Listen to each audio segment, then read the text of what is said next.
And my guest this week needed no introduction whatsoever, but what the hell, we're going to give him one anyways. You may know him as the artist concurrently known as Dashboard Confessional, also played in bands like Further Seems Forever, and now playing alongside the new band, the Lightworkers, the emo songbird himself, the voice of the elder emo generation, Chris Carrabba. That's like a Game of Thrones length title.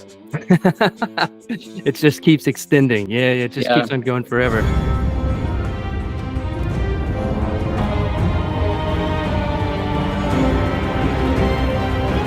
Well, Chris, thank you for talking with us today on the show. Yeah, buddy, it's good to see you, Hunter.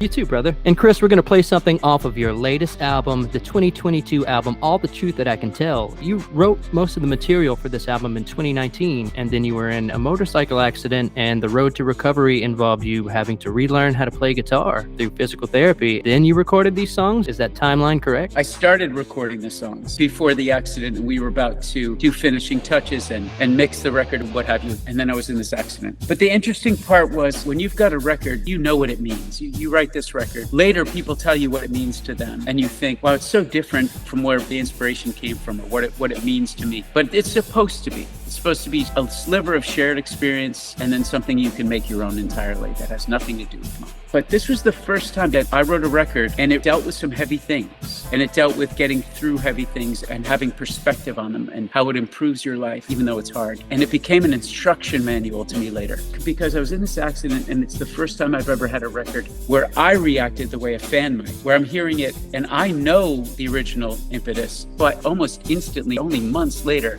meaning something very different to me. It was a very prescient record in this way. The accident was bad and the recovery took years. Part of it was being told that there was a good chance I wouldn't be able to play guitar again or have meaningful use of my arms. And I got past it. And I do play guitar and I do use my arms for everything you might use your arms for. So hard things can be really beautiful. Tragedy can be really beautiful. I've learned to like it better when beauty is just really beautiful. Leave it at that. Minus the pain. Yes. So in a way, you got to experience this record twice. That's really well said. I did get to experience this record twice. I got to feel a batch of emotions that were potent and strong and led me to write the record. And then emotions that were completely different, potent and strong, and the record served to help me deal with them.